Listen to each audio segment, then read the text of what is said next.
प्रगत करण्यासाठी केवळ लष्करी सत्तेची गरज नाही किंवा लष्करी शस्त्रांची गरज नाही, लष्करी शस्त्रांसोबत आधुनिकता, समता, त्याचबरोबर विकास, मॉडर्निटी आणि विशेषतः जे भारतीय राज्यघटनेमध्ये जे कॉन्स्टिट्यूशनचे जे कोर व्हॅल्यूज आहेत ते कोर व्हॅल्यूज हे करणं गरजेचे आहे. त्याच्या कोर व्हॅल्यूजमध्ये माणसाचा विकास, म्हणजे आज भारत आंतरराष्ट्रीय पटलावर $5 ट्रिलियन इकॉनॉमी होण्याचं स्वप्न पाहत आहे, परंतु अमेरिकेमध्ये ॲपल कंपनीकडे एकट्याकडे जवळपास $3.5 ट्रिलियन इकॉनॉमी आहे आणि आपल्याकडे 140 कोटीसाठी आपण $5 ट्रिलियन एवढी इकॉनॉमी असावी यासाठी आपण स्वप्न पाहतो. म्हणजेच या ठिकाणी बाबासाहेबांच्या संकल्पनेमध्ये हाऊ ही हॅज डिफाईन्ड राष्ट्रीय सुरक्षेचा विचार करत असताना ते सांगत होते की राष्ट्राची सुरक्षा करत असताना ज्या पद्धतीने बहिर्गत प्रश्नाचे आपण विचार करतो त्याचबद्दल अंतर्गत जे सर्व गटातील समूह आहे, मग महिला असेल, शेतकरी असेल, सर्व कामगार वर्ग असेल, दलित असतील, यांचा सर्वांगीण विकास जोपर्यंत होत नाही तोपर्यंत खऱ्या अर्थाने सुरक्षेला आपल्याला त्या पद्धतीचे चालना मिळते. आणि म्हणून what I deal with that in internal security as well as external security. आता एक्सटर्नल सिक्युरिटीच्या संदर्भामध्ये साधारणतः आपण पाकिस्तानच्या नावाने जवळपास 4 युद्ध झालेली आणि रिसेंटली ऑपरेशन सिंधूर झालेलं आहे. म्हणजे 1947-48 भारत पाकिस्तान युद्ध, ज्याच्यामध्ये काश्मीर प्रश्न आजही तेवत आहे. 1965 भारत पाकिस्तान युद्ध, 1971 भारत पाकिस्तान युद्ध, 1999 कारगिल संघर्ष आणि 2024-25 जो आपला ऑपरेशन सिंधूर 2025. या कालावधीमध्ये या प्रश्नाचं मूळ काय, म्हणजे भारत पाकिस्तान जेव्हा क्रिकेट मॅच होतं त्यावेळेस 140 कोटी जनता एकीकडे, 11 प्लेयर एकीकडे, तिकडे साधारणतः 14 ते 15 कोटी लोकसंख्या असणारा देश तो एकीकडे, आणि दोघांमध्ये जसं युद्ध होत आहे अशा पद्धतीची युद्ध सदृश्य परिस्थिती आपल्या दोघांमध्ये असते. And that contact in a cricket match or India Pakistan conflict, म्हणजे आपले जेव्हा जेव्हा भारत पाकिस्तान युद्धचं ज्वर आपल्याकडे असतं त्यावेळेस राष्ट्र किंवा त्याला म्हणतो नॅशनलिझम जी आहे, राष्ट्रवाद जो आहे, या राष्ट्रवादाच्या संकल्पनेकडे आपण जास्त जातो आणि प्रत्येक व्यक्तीला असं वाटतं की आता मीच खरा भारतीय.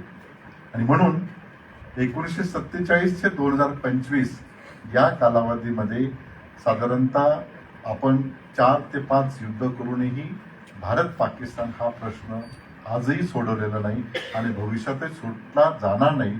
त्याचे वेगवेगळे डायनामिक्स आहे आणि ते डायनामिक्स आंबेडकर पर्स्पेक्टिव्हने समजून घेणं फार गरजेचं आहे.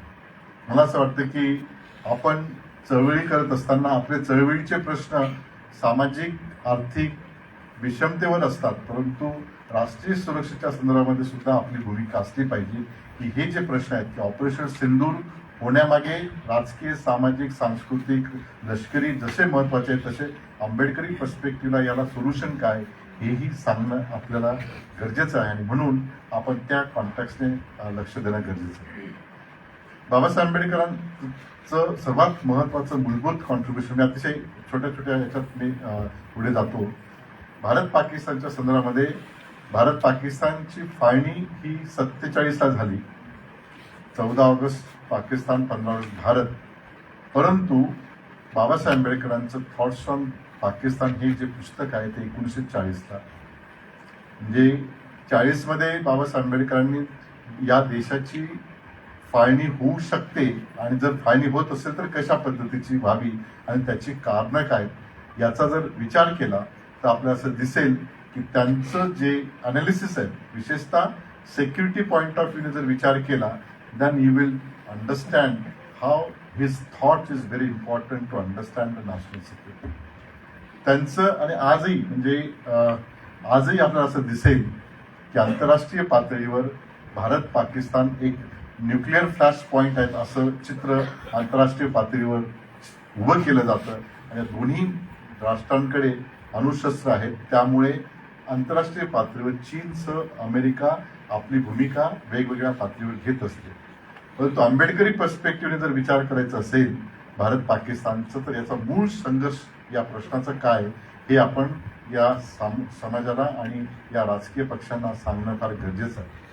बाबासाहेबांच्या मते की हा जो प्रश्न आहे, हा भारत पाकिस्तान प्रश्न जो आहे, हा कोणत्याही भूमीचा प्रश्न नाही.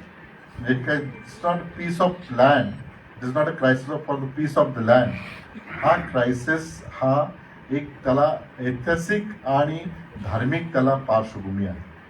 म्हणजे ऐतिहासिक आणि धार्मिक म्हणजे काय की ब्रिटिश येण्यापूर्वी तर 12व्या शतकापासून तर ब्रिटिश येईपर्यंत जो अल्पसंख्याक समूह मुस्लिम म्हणून स्वतःला म्हणत होता तो इथे राज्य करता होता बहुसंख्याकांवर. आणि जो बहुसंख्याक आधिपत्याखाली, अल्पसंख्याकांच्या आधिपत्याखाली होता तो आता राज्यकर्ते झालेले आहेत. म्हणजे मूळ कन्फ्लिक्ट जो आहे तो असा आहे, बाबासाहेबांनी सांगितले की अल्पसंख्याकाच्या आधिपत्याखाली काही वर्ष बहुसंख्याक राहिले आणि आता स्वातंत्र्यानंतर म्हणजे पुढच्या कालखंडात जेव्हा येतील तेव्हा बहुसंख्याकाच्या आधिपत्याखाली अल्पसंख्याक येतील. आणि जेव्हा हा अल्पसंख्याक विरुद्ध बहुसंख्याक हा संघर्ष होईल त्यावेळेस धर्माचा प्रश्न अधिक कठीण होऊ शकेल. आणि म्हणून या दोन्ही देशांच्या दरम्यान एक संघर्ष हा अति टोकाला जाईल. आणि त्यासाठी मग त्यांनी त्या पुस्तकामध्ये सर्व मॅप आणि कशा पद्धतीचं काय सोल्युशन आहे याविषयी बाबासाहेब आंबेडकरांनी सांगितलं. दुर्दैवाने 1940ला ते पुस्तक आल्यानंतर आजही स्ट्रॅटेजिक एक्सपर्ट, संरक्षण विश्लेषक फार कमी पद्धतीने त्याच्यावर अनालिसिस करतात. आणि जरी अनालिसिस केलं तरी त्यांना जे सोयीचं आहे त्या सोयीच्या पद्धतीने त्याचं इंटरप्रिटेशन करून त्याचं इंटरप्रिटेशन करतात आणि आपल्याला सांगतात की बाबासाहेब आंबेडकर, पाकिस्तान विषयक बाबासाहेब आंबेडकरांची ही भूमिका होती. परंतु what I am saying here, the main source of conflict between India and Pakistan is not a piece of land, it is a crisis of majority versus minority and minority versus majority. आणि मग पुढे ते बाबासाहेब आंबेडकर त्याला solution देतात. आणि काश्मीरच्या संदर्भामध्ये म्हणजे त्यांचं 1951च्या राजीनामा पत्रामध्ये त्यांनी असं एक फार छान उदाहरण केलेलं आहे. जसं हिंदू कोड बिल विषयी त्यांनी सांगितलंय तसं त्यांनी पुढे असंही म्हटलेलं आहे की जोपर्यंत काश्मीर प्रश्न सुटत नाही आणि मग त्याचं हे दिले की त्याच्यासाठी प्लेबिसाईड कसं गरजेचं आहे, काश्मीरी जनतेला मेन प्रवाहात आणण्यासाठी कशी गरज आहे याचं संपूर्ण त्यांनी लिखाण केलेलं. मी त्याच्यावर जास्त भाष्य करणार नाही पण तुम्ही बघू शकता. पटलावर अमेरिका आणि चीन यांच्यामध्ये जे ट्रेड युद्ध सुरू आहे, कारण शेवटी तुम्हाला आजच्या कॉन्टेक्स्टमध्ये बाबासाहेब आंबेडकर सांगणं गरजेचं आहे. आजच्या कॉन्टेक्स्टमध्ये बाबासाहेब आंबेडकरांचं संपूर्ण विचार प्रक्रिया तुम्हाला रेलेव्हन्स जोडणं गरजेचं आहे. आणि म्हणून आजच्या या स्थितीमध्ये बाबासाहेब आंबेडकरांचं चीनच्या संदर्भामध्येची भूमिका काय आहे. तुम्हाला माहीत असेल की बाबासाहेब आंबेडकरांनी 1935ला घोषणा केली की मी हिंदू धर्मात जन्मलो तरी हिंदू धर्मात मरणार नाही. आणि 56ला त्यांनी धर्मांतर केलं. परंतु 54ला जेव्हा भारत चीन हिंदी चीनी भाई भाई करार झाला, त्याचं पंचशील करार ज्याला म्हणतो, की ज्या पंचशील कराराच्या संदर्भामध्ये 5 principle which was based on Buddha's philosophy त्याच्यावर तो करार होऊन पार्लमेंटमध्ये